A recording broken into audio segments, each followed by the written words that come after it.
Okay, good day. So now we will try to start the engine with the initial condition of cold shift. So cold shift, ibig sabihin patay lahat.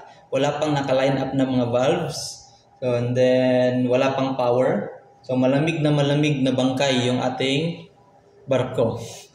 Okay, so yung engine natin is the engine, yung simulator natin is Kongsberg, and then with the engine room simulator for Sulzer 12 RTA 84C.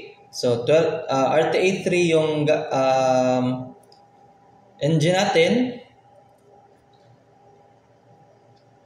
and then naka-cold shift tayo. Okay, so let's start. So disclaimer lang, yung gagawin ko na process is hindi siya sequence, hindi siya in sequence sa kung ano mga manuals. Okay, so yung gagawin natin is yung pwede natin gawin sa barko. Okay, cold shift. Okay, home. So sa cold shift, yung una nating i-check is the power, and then after the power is the compressed air. Kasi yung compressed air medyo matagal siyang i-build up, kaya siya na lang yung unahin natin. And then after the air, habang nagbi-build up ka ng air, so pwede nating line up yung generator mo, yung fuel oil, lube oil, cooling water, seawater, and other systems. So pwede natin line up yung while waiting. Okay, so let's start with electric power. Okay, dito sa electric power, yung gagamitin nating power supply pag cold shift is emergency generator muna. So i-open natin, i-connect natin yung breaker ng battery. Kasi without the battery, hindi natin pwedeng patakbuhin yung emergency generator. Okay, and then let's start the emergency generator. And then pag okay na yung takbo niya, turn on the voltage control. Pag nag-stabilize na yung voltage mo, doon ka pa lang pwedeng mag-breaker in. Pag hindi pa yan nag-stabilize yung voltage, huwag mo muna yung breaker in kasi masisira yung breaker mo. And then, di mo na pwedeng i-connect yung emergency generator mo. Okay? So, breaker in. So, may power na tayo papunta sa mga emergency na mga check na, okay, voltage alarm. Okay? May mga power na tayo sa mga emergency na mga equipment. Okay? Nilagay na natin sa auto siguro. Pwede na yan nilagay sa automatic yung emergency generator. And then, yung battery natin is ita-charge na natin agad. Auto. Okay? Para hindi maubusan ng battery yung ating emergency generator, makapag-start siya agad ulit. And then after that, punta tayo sa electrical consumers. So sa electrical consumers, ito yung ating emergency generator. And then, ang nakakonekta lang ng mga equipment is the emergency light, the DG lube oil priming pumps, the auxiliary pumps, the emergency fire pump, air compressor, engine room air fan 2, bilge pump 2, steering gear 2, propeller servo 2, battery, charger, and navigation equipment. So yan lang yung konektado. So yan lang din yung pwede nating i-operate. Okay, so let's go to the starting air, compressed air system. And then, mula sa emergency compressor, i-open natin itong papunta sa starting air bottle number 1, and then turn on the emergency compressor. So since emergency compressor lang siya, medyo maliit ang compressor na yan, kaya medyo matagal din yung pag-build up ng pressure ng ating starting air. So while waiting, siguro, pwede nating i-line up yung ibang mga machineries. Okay? So for example, ito sa starting air system, pwede nating i-line up yung hangin papunta sa mga consumers. Para later on, pag nag-start tayo ng generator, ng main engine, hindi na tayo paulit-ulit balik ng balik dito sa system na to. Okay? But it depends na lang sa inyo kung ano yung style nyo sa pag-start ng makina or mag-start ng engine or ng barko from cold shift. Okay, so siguro dito pwede ko nang buksan itong papunta sa main engine supply, DG number 1 to 4 na supply. So para makapag-start tayo agad. Okay, so yung kakargahan muna natin na tangke is isang tangke lang muna. Kasi pag dalawang tangke, lalo tayong matatagalan. Usually, yung mga generator natin, yung main engine natin, pwede natin silang paandarin at 15 bars minimum, yung pressure ng hangin. So, mag-aantay pa tayo ng medyo matagal bago tayo maka-build up ng 15 bars. So, while waiting, so para may gawin tayo, may magawa naman tayo, line up na lang tayo. Okay? Wala naman sigurong leaking sa mga linyada ng airlines natin, ng compressed air system natin. So, pwede nating line up. Pero pag may leaking yan, syempre, wag mo nang ibuksan kasi masayang lang din yung pag-build up mo ng pressure. Leak din pala. Okay, buksan natin dito papunta sa high pressure control air and air spring air. And then, papunta dito sa baba sa filter dryer and then to safety control air. So, bukas na yan. And then, line up na rin natin itong valve papunta na service air compressor.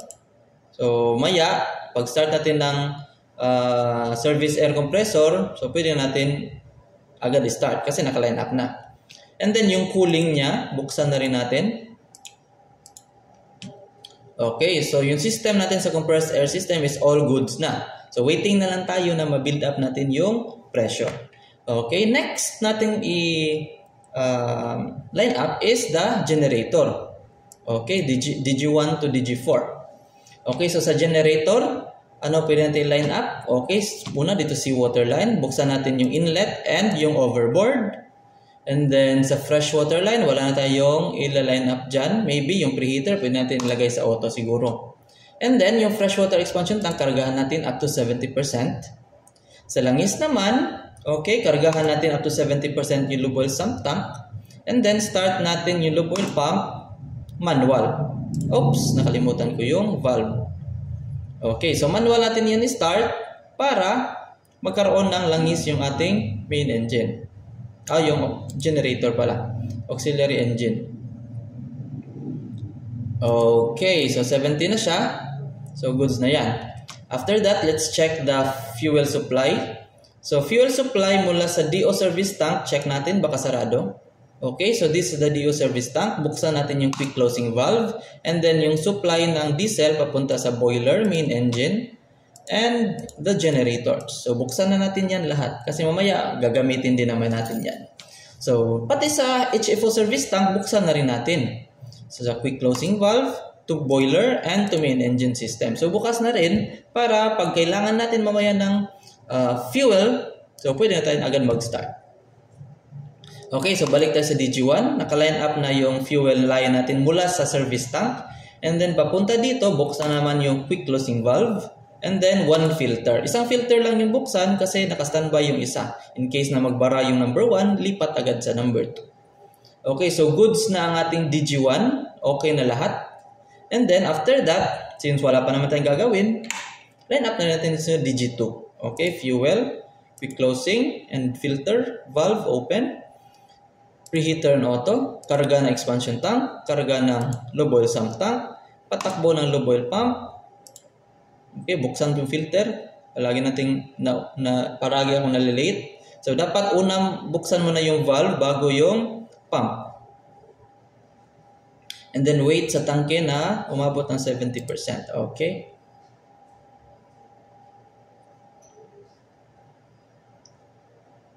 Okay. And then sa seawater line, buksan yung inlet and yung overboard. And then goods na tayo sa DG2. Okay, go to DG3. Karga ng expansion tank, karga ng lube oil sump, patakbo ng lube oil. Ay, mali. Bukas ng filter, yung linyada, buksan muna bago on yung lube oil pump. Okay. And then check yung mga nagkarga mo, baka sumobra na. Okay, 70. Buksan. And then 70, shut, close. Okay, running na yung 3. And then let's go to 4. Buksan yung seawater line.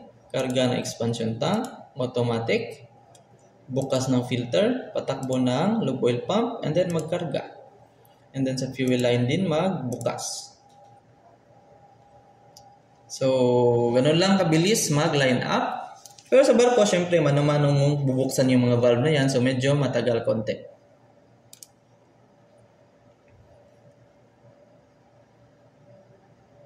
Okay. So, since okay na generator natin, waiting na lang tayo sa ating compressed air. 2 bars pa. 15 bars yung antay natin. So, balik muna tayo sa ibang system. Punta tayo sa ibang system. And then, line up natin. Okay, first, we have the seawater system light.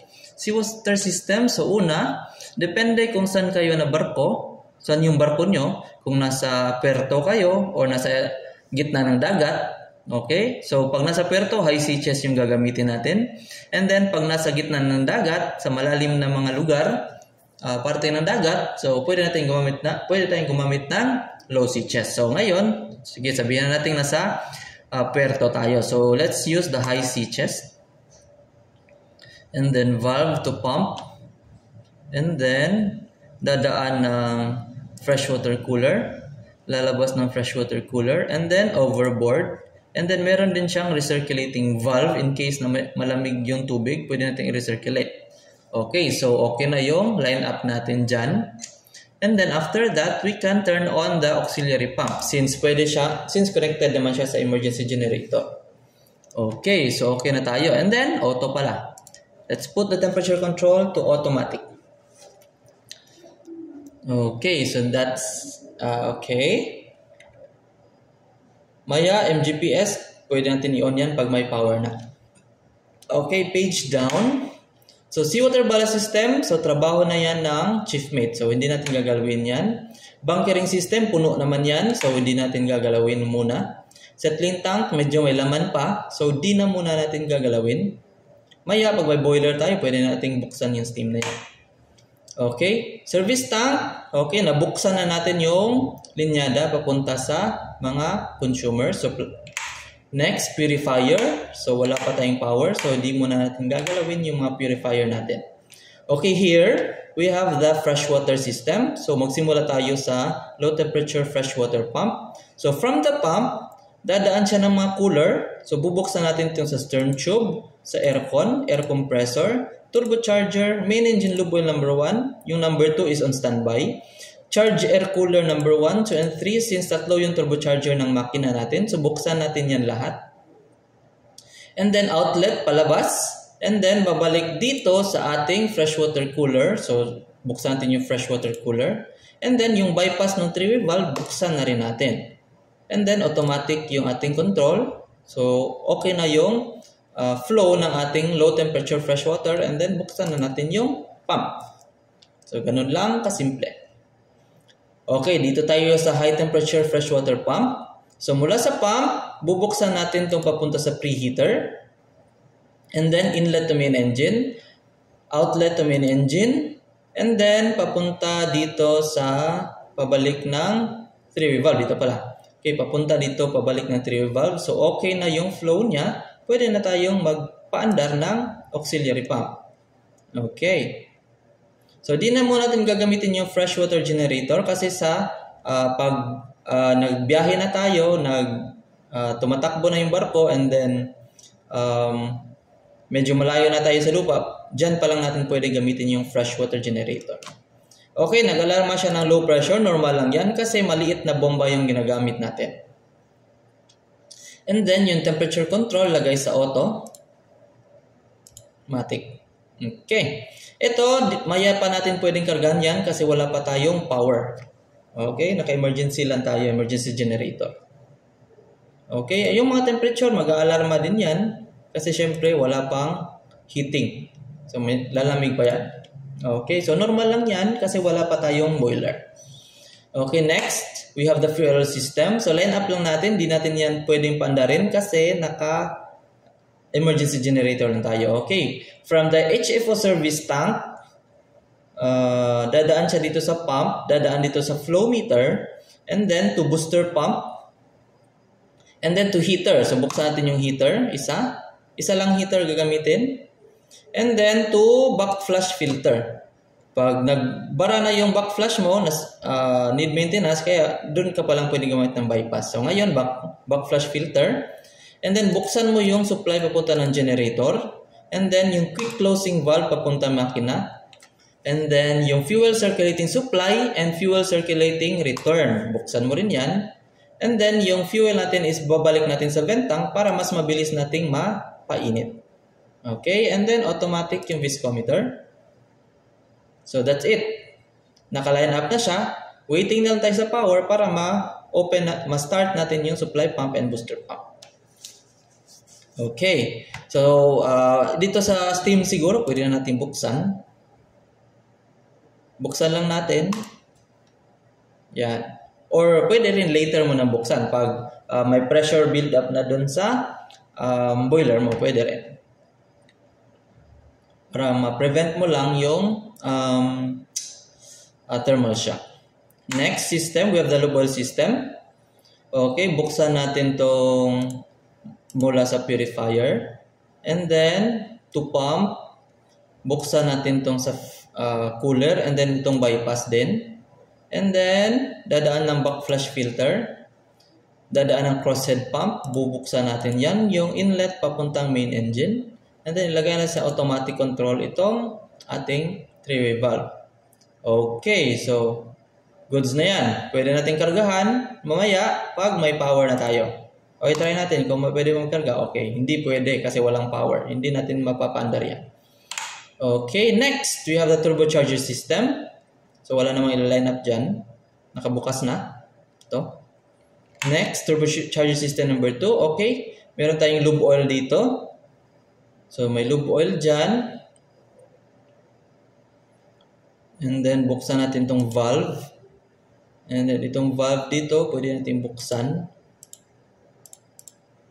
And then, automatic control. Yung sa cooling naman, buksan natin itong valves na to. So, mag-alarma to. Talaga to. Ito, bawagsak yung pressure niyan.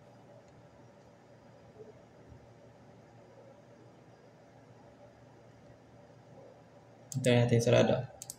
Babagsak pa ba yung laman ito? Okay, so hindi po. So, mayan na lang natin yan. Patakbuhin. Bubuksan pag magpapatakbo na yan ng pump. Okay, lube purifier, di naman natin gagamitin. Okay, dito tayo mamaya mag-start ng makina. Okay, yung indicator cock ng cylinder head, buksan na natin.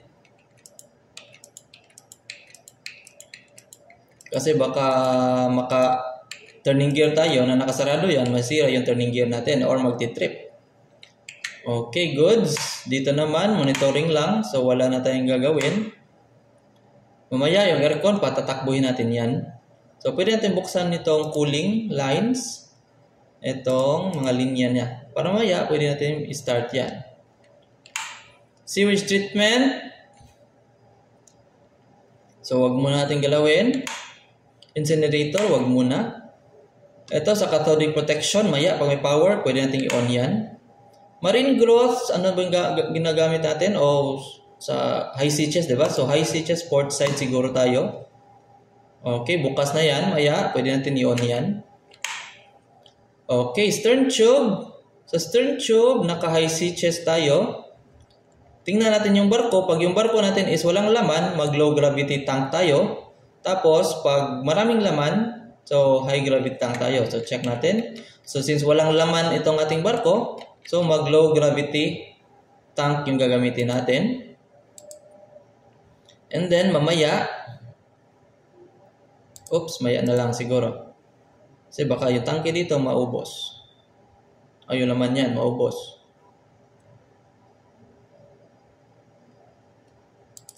Okay, so mamaya pwede natin yung H transfer.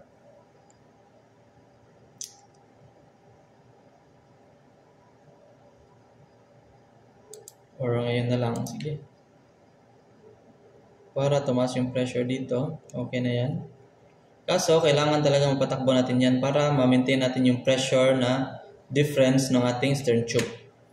Okay, next. Okay, ito yung ating barko. Walang laman yung mga tawag dyan, yung mga tangke niya, yung mga bulk ng tangke. Okay, dito naman sa steering gear system, pwede natin buksan yung sa control valve block, and then papunta sa expansion tank, buksan din. Para magamit mamaya. Okay, compressed air system, naka-line up na. So, 5 bars pa lang yung pressure natin. So, waiting pa rin tayo. Medyo matagal yan. So, baka mag-pause tayo ng video, then later na natin balikan, or let's continue na lang. Okay, this is the distilling plant. Maya, pag nasa biyahe na tayo, pwede natin gamitin yan. Visual system natin. medyo may laman yung kanyang bilge. Kaso wala pa tayong mga pump, so di rin natin pwede niyang i-activate. Bilge separator, OWS. So sa bilge separator, nandito yung protection natin para hindi tayo makapagtapon ng langis sa overboard. So yung pwede itapon na langis is less than 15 ppm. So pag lumagpas ng 15 ppm, automatic magre-return yung discharge mo ng bilge water. Okay, refrigeration, maya pag may power, pwede natin tong i-on. Okay, so we're still waiting. Oh, may alarma. So nag-low level na yung gravity tank natin sa stern tube, syempre, kasi hindi pa natin mapagana yung pump kasi wala pa tayong power supply. Okay, yung pressure natin is 5 bars pa lang. So, waiting pa tayo na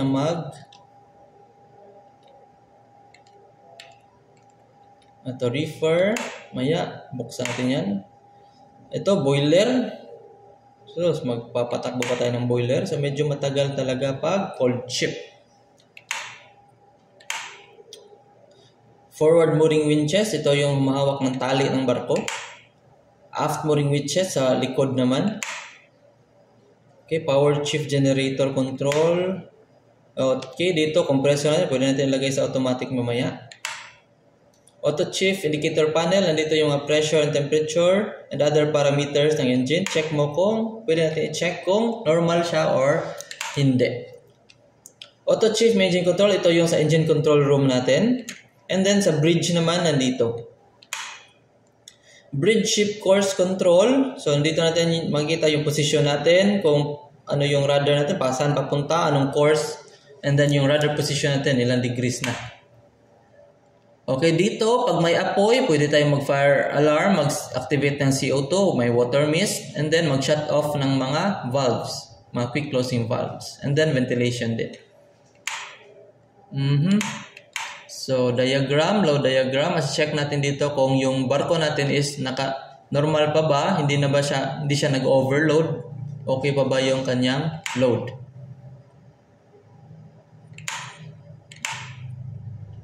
Okay, ito main switchboard, dito tayo pwedeng mag-manual synchronization. Ito yung switchboard, synchroscope natin. Switchboard diesel number 1, diesel number 3. And then, the legend. So, sa legend, makikita natin yung mga info na pwede natin magamit. So, for example, ito, yung kulay ng diesel oil is yellow, seawater is green, steam is little bit like sky blue or cyan blue, and the low temperature fresh water is bluish. Okay, so makikita natin dyan. This is the heat exchanger filter. We have here the turbine driven, the motor driven or electrically driven, and the shaft driven or coupled na mga equipment. Like for example, yung pump mo, yung couple para sa generator, for example, ganun. And then here we have the symbols. So C for constant, density for D, E for the power or kilowatts, F for the frequency, G for the flow. So kung nakita mo yung G mo is 0, walang nagfo-flow dyan sa tubo na yan. Heat transfer H, current I, level M, L, and mass M. Speed mo is N, pressure is P, Q is force, R is pump state, and T is for the temperature, V for valve state, voltage, W for viscosity, X for position, and Z for signal or concentration. So magamit din yan para ma-check mo kung ano na yung mga parameters. Okay, and so much more. So may mga valves dyan, controllers, on-off, automatic and manual, okay? And then set point. So set point, pwede mong i-adjust yung set point mo, depende sa gusto mo. Type mo lang, and then, hanggang 100 lang pala yan. Type mo lang, and then enter. Pero dito, since legend siya, hindi mo pwedeng edit. Doon sa kabilang mga pages, pwede. Okay. So, ano bang pressure ng, ano na ba? Musta na? Okay, yung pressure natin is 6 bars. So, we were still waiting. So we're waiting.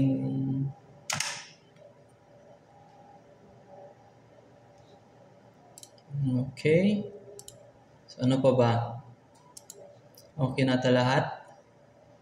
Antayin lang tayo sa hangin na bumilis.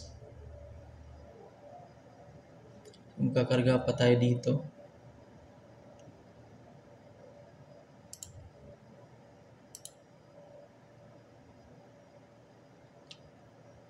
So more or less, naka-line up na tayo halos lahat. Pag-start na lang talaga yung aantayin natin.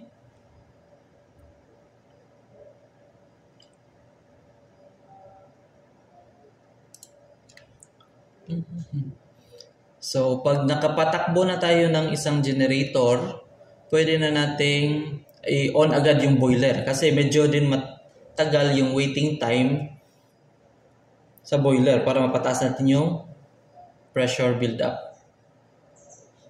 Okay, may mga alarms. Acknowledge natin. Uy, yung stern tube natin, wala nang laman yung langis. So, kailangan na talaga natin mapatakbo agad yung generator.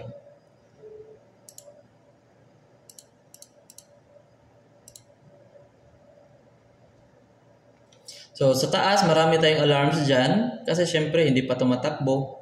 So, naka-low pressure pa, naka-low temperature pa. So, syempre, naka-alarma talaga yan. So, wala tayong magagawa.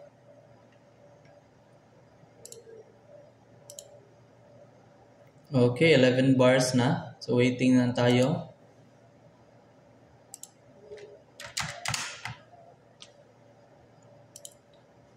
Okay, yung makina naka-shutdown. So, while waiting, pwede siguro yung engine natin, i-manual pumping or lubricate na natin yung mga cylinder. Okay, lubricate, crank, ito. Ito yung lubricator natin. I-crank, i-lubricate natin ng maraming beses yung ating cylinder head. Lahat ng cylinder mura, cylinder number 1, 2, 3 hanggang 12. So, i-lubricate natin while waiting.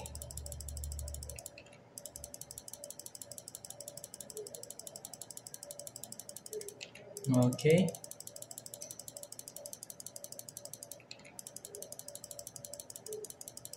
So, crank lang. So, ang purpose ng lubricator is para magkaroon ng langis itong ating liner para swabe yung akyat baba ng ating piston. Ito piston. Para pag akyat baba niya dyan sa liner, may lubrication siya at hindi maggasgasan yung liner and piston. Cylinder number 9, number 10, number 11. So, maraming beses mo yan ika-crank.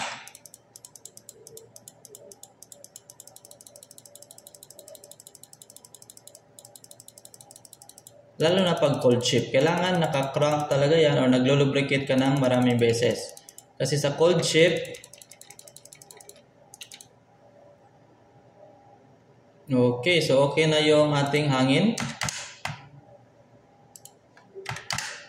So okay na siguro yung hangin natin. Mag-start na tayo. Okay, may alarma na, yung steering gear, wala na tayong power. Acknowledge natin yung mga alarm kasi maingay sa engine room pag naka-alarma lagi.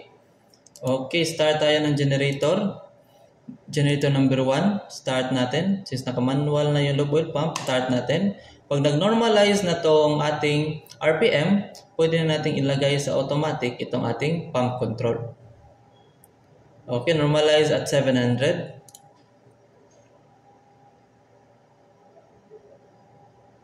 Okay, auto na. And then, punta tayo sa control. Okay, nag-blackout na pala yung... Oh, no. Nag-blackout na yung emergency generator ko. Kasi ang tagal kong napatakbo yung...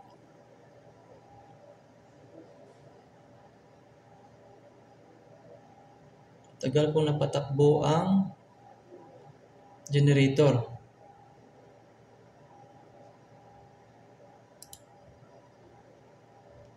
So, hindi na siya umaakyat kasi naubos na yung fuel niya. So, try natin ipasok itong DG1. Connect. So, yung source of power natin is DG1 na. And then automatic na yung emergency generator. Okay, so DG1 tumatakbo na, may power na tayo. Dapat pala mas maganda kung hindi pa to nag-blackout. Then napatakbo agad natin tong generator. Pero siyempre nabutan tayo. Okay, now since generator number 1 is running, so buksan na natin lahat ng breaker natin sa lahat ng machineries. So electrical consumers, all the breakers turn on. Okay, bus tie, i-in mo yan. Power to deck machinery, fuel, oil, booster, and supply, main lube oil, seawater, HT, and LT. So buksan natin lahat ng yan para mapatakbo natin yung mga pumps na yan. Yung bow thruster pwede natin buksan pag nag-maneuvering na. Okay, breaker in. Turn on the lights. Yan. So, goods na yan. And then, unahin natin yung boiler kasi medyo matagal yung boiler. Amaya na, seawater mo na. Okay, buksan natin yung seawater pump na malaki. Okay na yung line na yan. Yung sa fresh water naman, HT and LT, buksan mo yung malalaking pumps. And then automatic. Kargahan natin to expansion tank. Okay, medyo matagal din yan magkarga. So, pwede na tayong lumipat sa next. Patakbuhin natin supply pump, booster pump. Okay, next. Patakbuhin natin itong lube oil pump and the crosshead pump. So, more or less, naka-line up na yan. So, ang ginagawa na lang natin is patakbo na lang. Start na start. But it's up to you kung gusto nyo maya na kayo mag-line up, okay lang din. Okay, karga, open. Turbo stern tube natin, patakbuhin na natin to manual. And then ilagay sa automatic itong number 2. Okay. May alarm, acknowledge. Medyo maingay talaga pag kakastart mo lang ng lahat ng system. Kasi mag-abutan na yung mga alarms. Okay, and then let's go to boiler. Okay, una, magkarga muna tayo ng tubig. Lagyan sa automatic na siguro. So, magkakarga siya ng tubig hanggang sa mag-normalize yung ating level ng drum, boiler drum. So, pag normalize na yung level niyan, pwede tayo mag-start ng generator. Okay, while waiting, since medyo marami na yung tumatakbong mga equipments. So, magpapatakbo pa tayo ng aircon and other equipment. So, let's start another generator na lang para hindi mabigatan yung isang generator. Okay, so generator number 2, start natin. Naka-manual lube oil pump, nakargahan na yung langis at expansion tank. So, let's start the engine. Naka-line up yung fuel. Okay, start the engine. Pag nag-normalize na yung kanyang RPM, lagayan natin sa automatic itong lube oil pump. So, it's your choice kung kailan kayo mag-start ng makina or ng extra generator. So, pwede natin mag-start tayo agad or pwede mong maya na start kasi medyo mabawa pa yung load. Pwede rin. Okay, so now, since mag-start ako ng boiler, ng other equipments, aircon, and other blowers, so, kailangan dalawang generator yung gagamitin ko. And then, mag-start din naman ako ng main engine. So, kailangan din dalawa. Okay? So, voltage on control. And then, put the semi-auto synchronization to DG2. And then, ilapit natin konti ang kanilang frequency. So, dapat 60.39, 60.something din, 60.07. Okay na yan. Connect. So, pag connect mo, automatic yan na magkoconnect itong breaker ng DG2. Pero, antay lang ng konti. Okay, pag nag-synchronize na yung dalawa, pantayin mo lang yung kanilang mga loads. Okay, 200 and 400. Pwede tayo mag-increase dito. 300 and 400. Okay. So, medyo okay na yung actually, automatic yung load sharing, pero kailangan pa rin yan ng alalay, lalo na pag simula pa lang. Kasi minsan nag-overshoot, biglang kinukuha ng isa lahat, hanggang yung isa naman is nagre-reverse power. So yan. Okay na yan. So let's go with the boiler. So actually, yung ginagawa ko, yung flow ng ginagawa ko, hindi nyo naman kailangan kopyahin tong pagkasunod-sunod. Okay? Depende na lang kung ano yung mas importante, yun yung unahin nyo.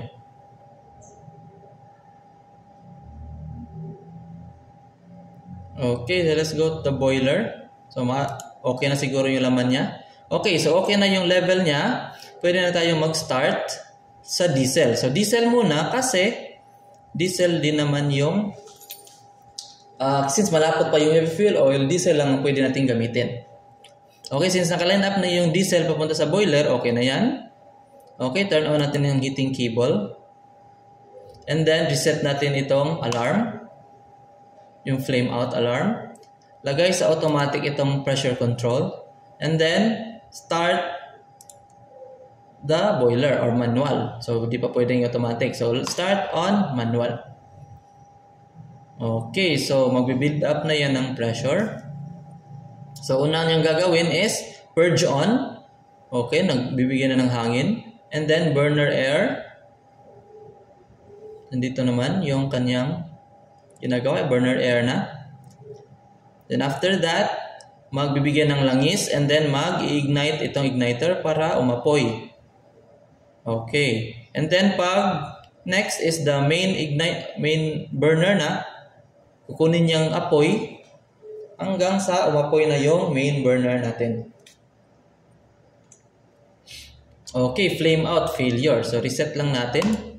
So minsan nag-alarma talaga, lalo na sa simula. Kasi medyo malamig pa yung boiler natin. Kailangan natin siyang intermittent firing yung tawag. So unti-unti nating papuyin and then patayin, apoy, patayin para hindi mo siya ma-thermal shock, mabigla. Okay? So let's start again.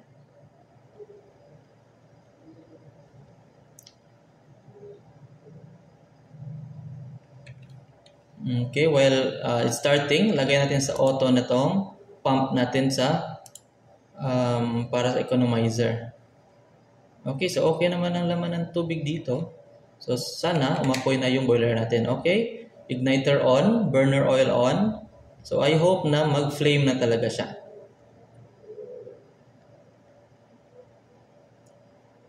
Okay, nag-flame out. So okay lang yan.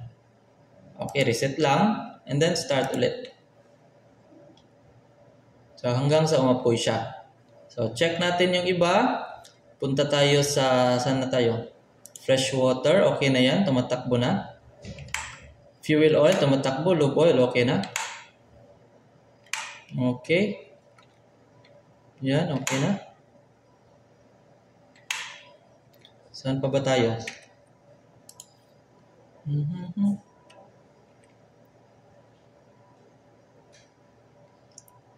Marine growth, i-on na natin. Okay. Ito ang cathodic protection system, i-on na rin natin. Yung stern tube, okay na ba yun? Stern tube, okay na. Naka-auto yung isa. Uy, nag-low level.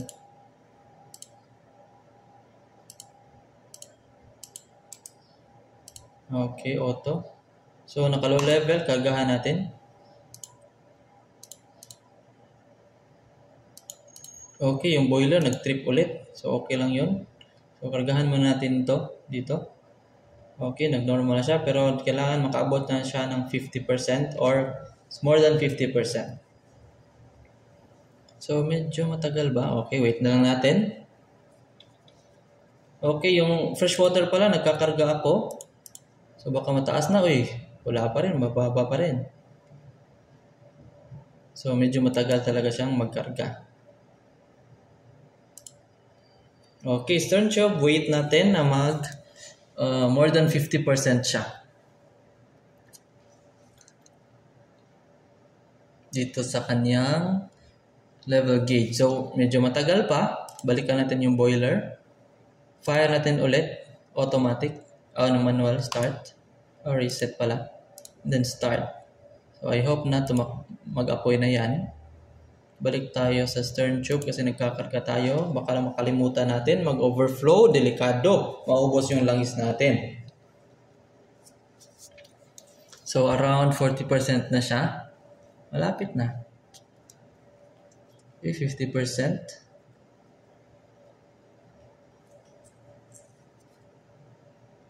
So, siguro pwede na yan, 50%. 52. Okay, more than 50%.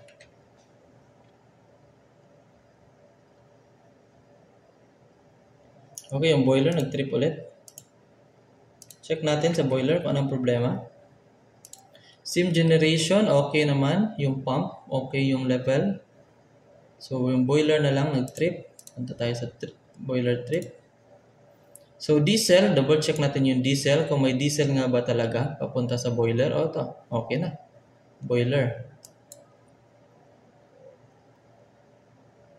Turn on natin fuel oil pump. Na-on ba natin kanina? Baka hindi natin na-on to kanina. Kaya hindi natin napatakbo. Okay, start.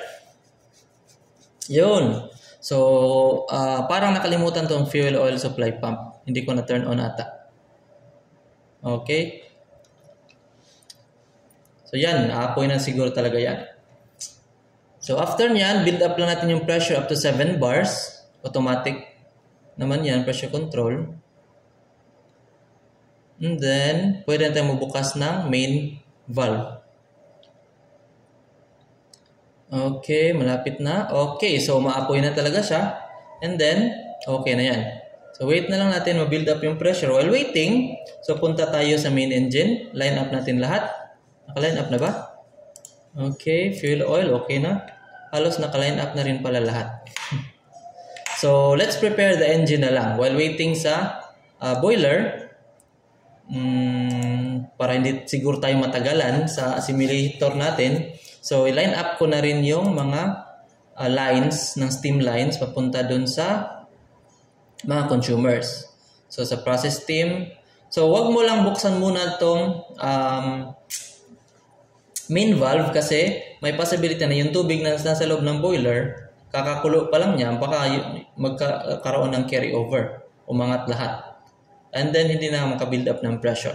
So, close lang muna yan. Build up muna ng pressure. And then, line up na natin itong sa process steam. Buksan natin. Sa fuel oil supply, turn on natin itong, okay na. Naka-turn on na itong kanyang steam heating.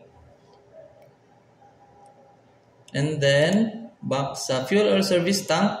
Okay, itong service tank, kailangan din natin mapataas agad yung temperature niya. So, para focus lang tayo dito sa heating ng ating service tank muna. So, ito lang muna yung bubuksan natin, itong service tank, papunta sa fuel oil, and then papunta sa preheater ng fresh water. Huwag muna natin i-preheat or painitin yung ating mga settling tank, bunkering tank, kasi pag mas marami yung iinitin, mas matagal yung pag-aantay mo. So, focus mo tayo sa fuel oil. Sa fresh water, pwede natin buksan din. So, mayroon naman siyang steam trap sa dulo, so okay lang yan.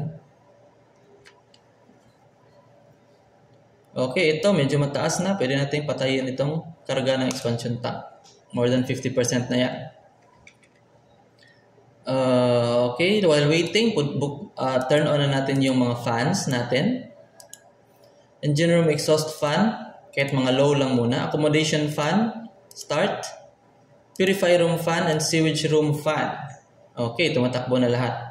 Then, check natin yung generator. Kung okay pa ba yung load. 400, okay pa yan. Kaya niya hanggang 1,000. Mga 1,300 siguro. Medyo mabigat na yon. Possible, magti-trip na yung mga non-essential niya na trip. So, yan. 400 pa. Okay pa yan. Okay, aircon. Buksan na natin. Turn on natin. So, much better. Buksan natin yung damper mula sa labas ng barko. Full natin. Fully open. And then, bukas na yung mga linyada. And then, pwede natin tong buksan tong papunta sa control room. Kahit 50% ba or kahit 100% na agad. Okay, yan lang muna. And then, start. So, hindi pa ready.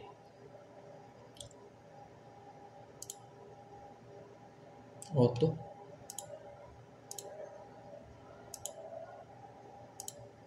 Auto na yan. So, low pressure pa yung steam natin. So, hindi pa natin pwedeng paandarin pala to. So, steam supply, turn on.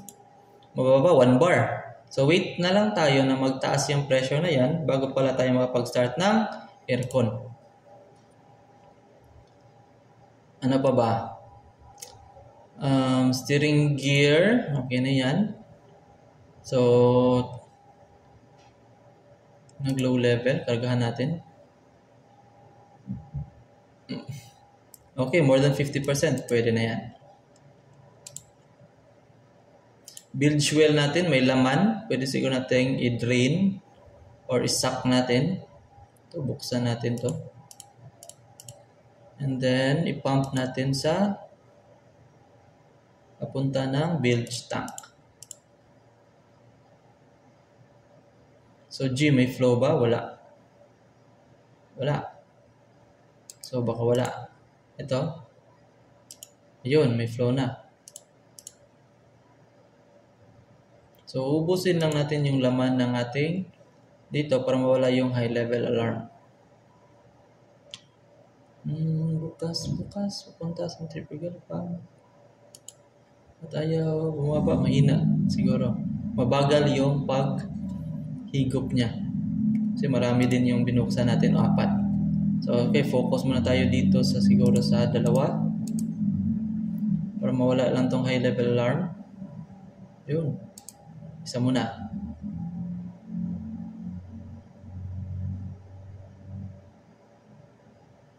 Medyo matagal din pala.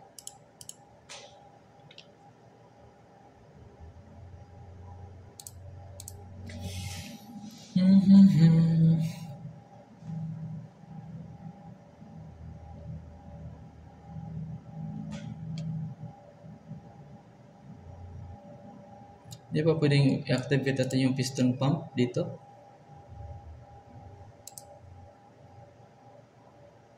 Ay, papunta na pala to sa wheel separator.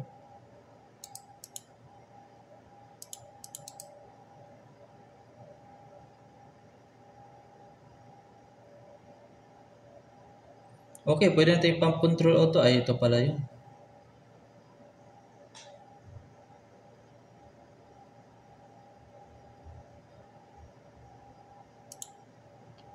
Buksan kaya natin dito. Hayaan na lang natin. Okay, medyo mataas, medyo matagal pa yan. So, punta tayo sa boiler natin. Baka okay na yun. Boiler. So, pressure is 8 bars. Pwede na yan. Buksan na natin itong main valve. So, sa barko, unti-unti lang yung pagbukas kasi magkakaroon tayo ng hammering. Okay, so, meron na tayong... Pwede na ba ito sa automatic? Okay, pwede. Ayaw. So, hayaan na lang natin. So, tatanggal tayo ng laman no. Yan. Balikan na lang natin. Okay, so okay na. Fuel oil natin. Wait na lang tayo na uminit itong nasa tangke. So, pag uminit na yan, pwede natin gamitin yung heavy fuel oil mag-start ng engine. So, dun sa aircon naman, pwede na siguro natin yung paandarin. Okay, turn on. Since okay na yung pressure natin sa steam. Pero syempre, di naman natin ginagamit yan. Gamitin natin yan pag nasa winter area tayo, malalamig na lugar. Pwede tayong gumamit ng steam for heating the accommodation. Okay, so goods na tayo dyan. Ventilation, sewage, generator, cathodic, okay na siguro yan. Yung compressed air system natin, nagkakarga, yung malalaking pump. Compressor, hindi pala natin na-turn on. Kalimutan natin. Okay, buksan natin yan lahat ng compressor. And then, lagay natin sa automatic. Para pag nag-30 bar siya, automatic din siyang mamamatay. So, hindi bugbog yung ating starting air compressor. Ito, pwede na siguro natin lagay sa automatic. So, automatic siya. Ay, hindi pala. Huwag na lang. Kasi nag-activate. Medyo malapot pa yung fuel mo. So, huwag muna natin automatic pala dito. Dito, okay lang. Turbocharger, lube oil. Try natin. Pwede yan, yung automatic. So, sana ba to? Fresh water, okay na. So, So, waiting na lang tayo. So, this is a waiting game ng fuel. Pag okay na yung fuel, so pwede na tayo mag-start. Okay, while waiting, okay, doon tayo balik sa main engine. So, nabuksan natin yung indicator cock. Nakapag-lubricate na tayo. Lubricator. Lubricate natin ulit. Okay, naka-lubricate na tayo sa lubricator. After that, we can turn on or engage the turning gear. So, ikutin natin yung makina. Para lahat ng parts ng makina magkaroon ng oil or langis or lubrication. Okay, so, ikutin lang natin. Ikot-ikot lang. And then, pag medyo nakaikot na yan, pag okay na yung ikot ng makina, medyo nakalubricate na lahat, pwede natin i-disengage agad. And then, mag-airblow tayo konti. Check natin kung may mga tubig bang lalabas sa indicator cock or sa test cock. Okay, so siguro sa barko, nakaikot na yung makina mo, mga isa o dalawang beses, mga one revolution per minute siguro, ganun ka bagal yan. So sabihin natin na nakaikot na siya, dalawang beses o tatlong beses o kahit isang beses lang. So sabihin natin nakaikot na siya, disengage natin. After disengage, so mag-airblow tayo. So bubuksan natin itong starting air. Ito, buksan ng hangin, bubugan ng hangin doon, and then lalabas sa indicator cock kasi bukas pa yung indicator cock ng ating cylinder head. So bukas natin, start. So bubukas yung hangin papunta dito and then papasok doon sa makina. And then stop. So yun. Pag walang lumalabas na tubig doon sa ating indicator cock, ibig sabihin okay yung loob ng cylinder head natin, loob ng combustion chamber. And then, pwede na tayo mag-start. Kasi pag may tubig yan, since yung water is incompressible, may laman na tubig, tapos ikaw patatakbuhin mo yung makina mo, possible na masira yung piston mo, connecting rod, yung piston rod, or yung kung ano na-connecta doon, yung mga bearings yung crankshaft, or yung main bearings, baka may masira. Kasi yung water is incompressible. Okay? So, kailangan walang tubig talagang or walang leaking yung ating cylinder, yung loob ng combustion chamber. Walang tubig sa loob. Okay? Okay, pwede natin ilagay sa on itong air blower.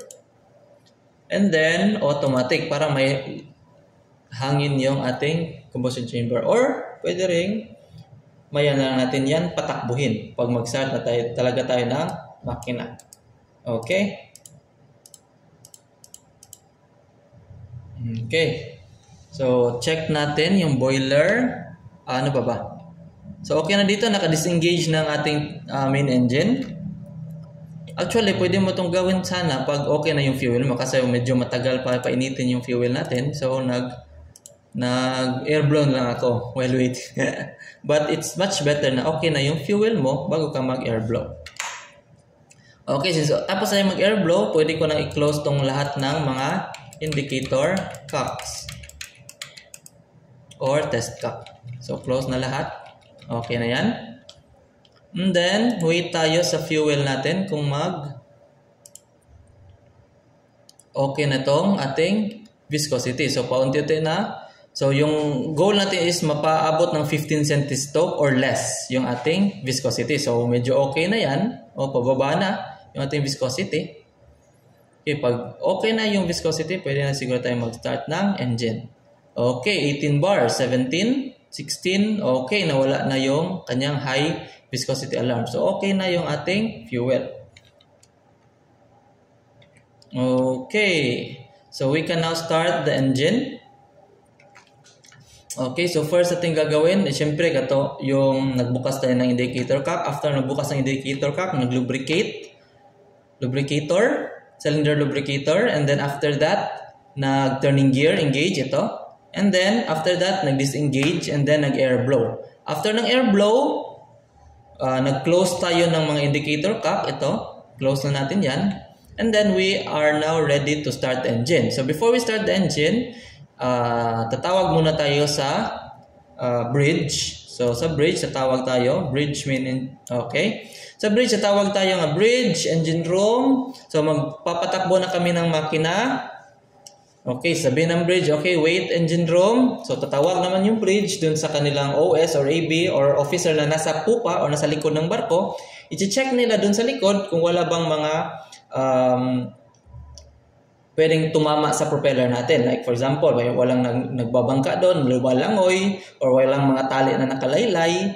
Okay? Pag clear lahat sa likod, walang mga obstruction sa propeller, pwede na natin i-start yung makina. Pero pag may obstruction, hindi pwede. Okay? Paalisin mo na yung mga obstruction, tatanggalin mo na bago mag-start ng makina. Okay, since okay naman sa likod, walang obstruction, so sasabihin ng bridge, so pipindutin ng bridge yung ECR standby, and then tayo naman sa engine control room is i-acknowledge natin. Ibig sabihin, pwede na tayo mag-start ng makina. And then, mawawala na siguro itong alarm natin dito. Pero meron pa. So, check natin. Ano pa? So auxiliary blowers na hindi pa naka-auto. Okay, so balik tayo sa local control. Turn on automatic and turn on the blowers. So, yan. Wala nang alarm sa ating control status, managing control status.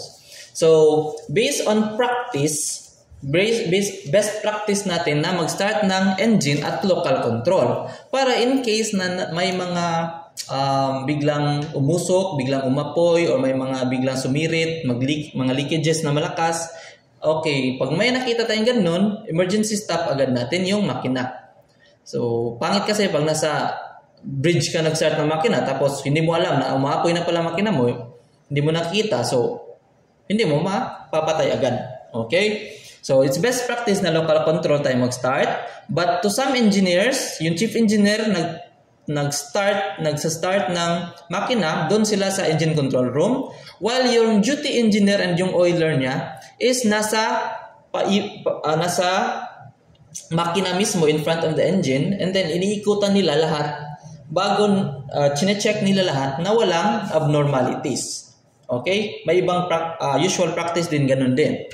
Na yung chief engineer is nasa engine control room while ikaw mismo na duty, nandun ka sa baba, nandun ka sa makina mismo, tinitingnan mo. Para if ever na may problema, pwede mo agad mapindot yung emergency stop. Okay? So that's it. Okay, may alarm na tayo. Okay. Since mag-start na tayo ng engine, okay, so lagay natin yung governor to siguro sa 4 lang muna para hindi siya medyo mabilis agad yung takbo. And then run position. And then turn on the starting air supply. And then yung min engine speed natin is lalagpas yan ng 40. Pag lumagpas na ng 40, ibig sabihin tumatakbo na yan. And then ibalik natin sa remote mag-stop yung air supply, and then yung engine na mismo yung tumatakbo ng wala nang starting air na nakasuporta. Okay, so now our engine is now starting. Okay, very good. So tumatakbo siya, walang problema. So punta tayo sa fresh water, buksan na natin tong main valve, and then patayin na natin tong preheater. Kasi yung init na ng makina, siya na mismo yung magpapainit nitong ating high temperature fresh water. Okay? So, yan. Ano pa? Sa fuel, check lang natin. Okay na lahat. Sa lube oil, medyo mababa pa yung temperature. Normal lang yan kasi kakastart lang ng engine natin. Later on, sa pagtakbo ng makina, iinit at iinit din yan. So, since mainit pa, syempre may 3-way valve naman dito. So, hindi mo nadadaan ng cooler. Turbocharger, tumatakbo. Okay, goods. Ito, low temperature pa kasi kakastart lang ng makina. Normal lang yan. Okay, so that's it. That's how you start the engine from cold ship. So, medyo mabilis lang yung ginawa natin. Pero sa barko, medyo may katagalan konti. Kasi syempre, magbubukas ka pa ng valve na mano-mano. And then, mag-await ka pa ng temperature. Okay? So, ano pa? So, buksan natin. So, tanggalin natin yung ibang alarm. So, home. Punta tayo sa reefer. Siguro, reefer. Saan yung reefer? Ito. And then, turn on natin yung reefer para mawala yung alarms dito. Tatanggalin natin yung ibang mga alarms na nasa taas. Okay. Saan pa? Doon tayo sa settling tank. Medyo malamig pa. So, ating dadagdagan yung heating. Sa bunker tank din, dagdagan natin yung heating. So, marami na tayong paiinitin ngayon. Kaya lang, naka-automatic naman yung temperature control. So, okay lang. Okay, ito diesel. Okay, steam. So, lahat ng alarma, pwede nating tanggalin. Okay, ito, pwede nating lagyan ng heating. Turn on the pump. So, recirculate lang. Okay. Yan. Recirculate lang. Para lang matanggal yung alarms. San pa? Ito, low temperature. Normal lang yan. Iinit at iinit din yan mamaya. Ito, low temperature din. Iinit din yan mamaya. Okay. So, ano pa? So, that's more or less, yun na yung tumatakbo na lahat ng system natin.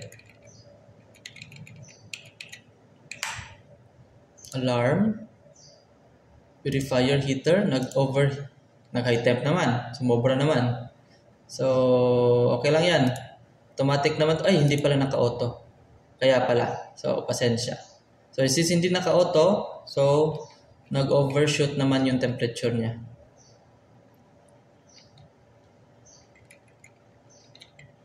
Okay, babalik at bababa din yan. Saan pa? Ano pang alarms nandyan? HT, mawala din yan over time. Starting air receiver. So, pwede natin kargahan yung isang air bottle. Ito, since puno na siya, buksan natin yung isa and then sarado natin dito. Okay, so ito namang isa yung kakargahan niya. Hala, buksan na lang pala natin. Ang dalawa kasi nag-alarma. Sensya na. Okay, so 15 bars. So yung laman dito lumipat sa kabila.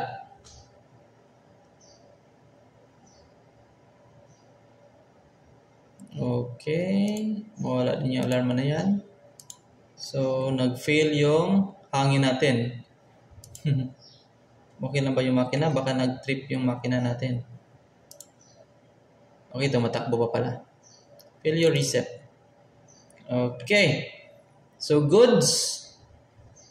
So, yan. Tumatakbo ng makina. I hope you learned something today. And I'll see you on the next video.